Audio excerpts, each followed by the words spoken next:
Hi, and welcome to the Grace Cycle Show.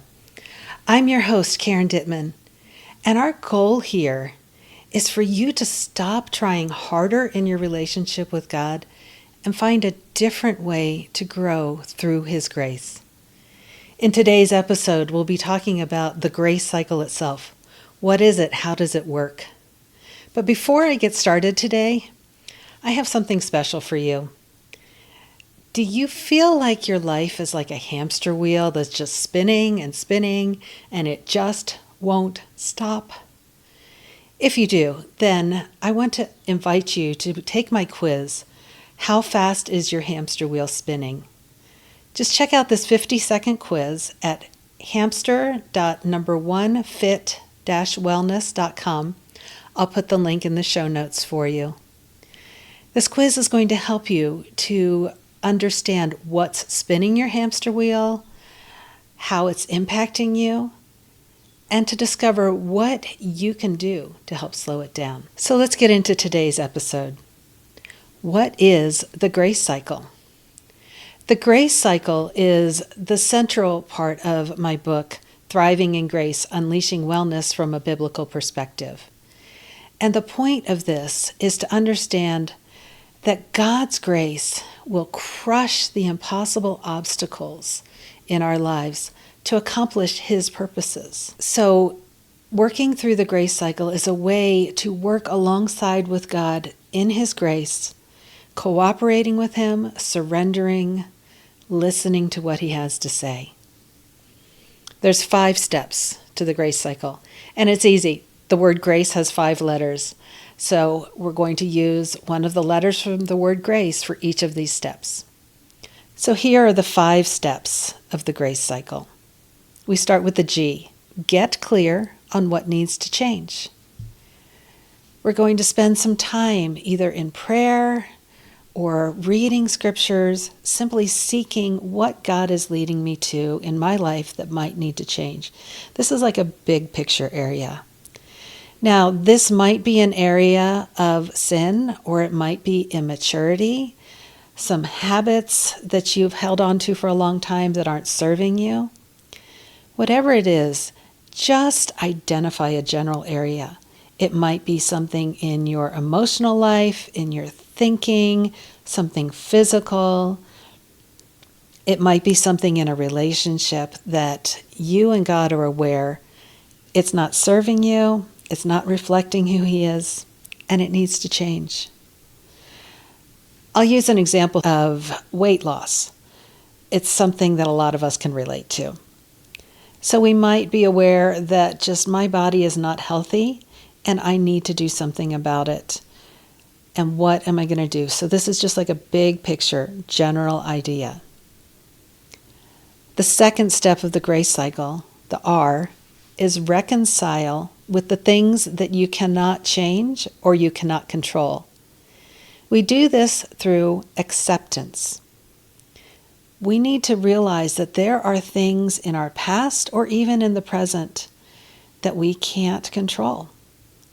And we need to be reconciled to that reality.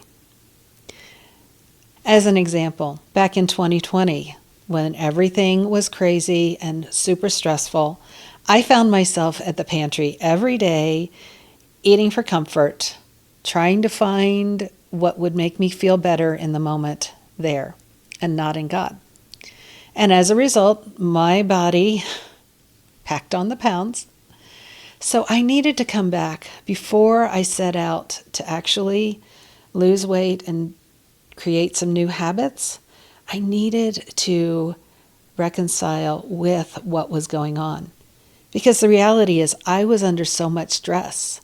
My brain told my body, we're in survival, so we need to make sure that we can eat as much as we can so that we don't starve to death.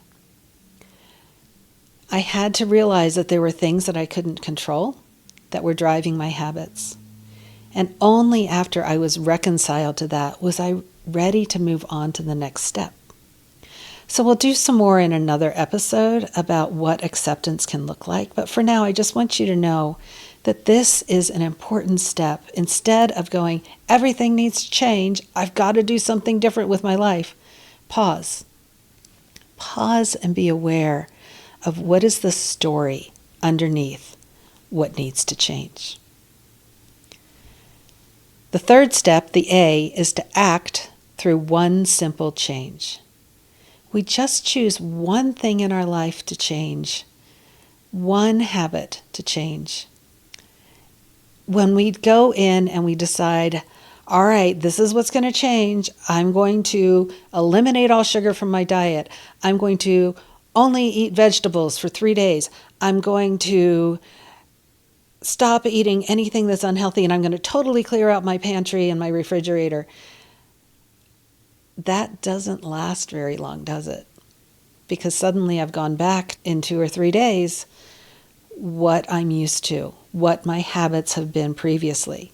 So we just want to work on one habit at a time.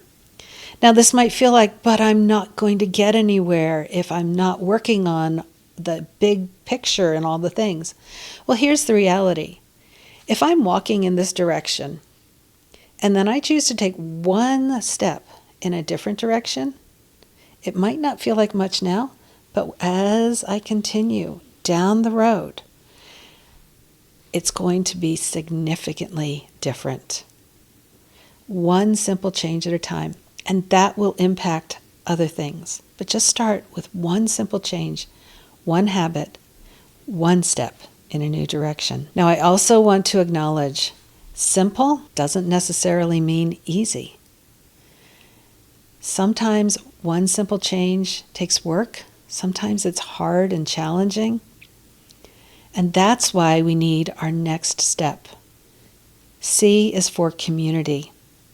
We need support. You need the people in your life who are cheering you on, who are asking you helpful questions, who are not showing up with advice and judgment, who believe in you. Who are those people in your life? I also want you to be aware, as you are seeking support, what kind of support do you actually need? Are you a person who needs accountability?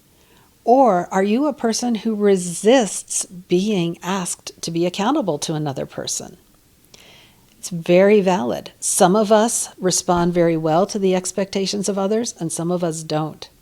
So as you are seeking support and community in this, ask for what you need. Do you need somebody to ask you how you're doing with your one simple change? Or do you need somebody to send you inspiring memes every day to tell you you can do it? Be aware of what you need in terms of support.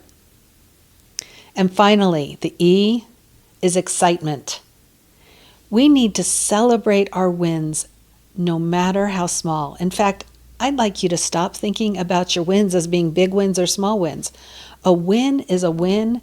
A victory is a victory. Progress is progress. And this is so important. Why? Well, one, it releases dopamine when we celebrate and acknowledge the good things that are going on in our life, and we feel good. It also reinforces that I can make changes. I can do hard things.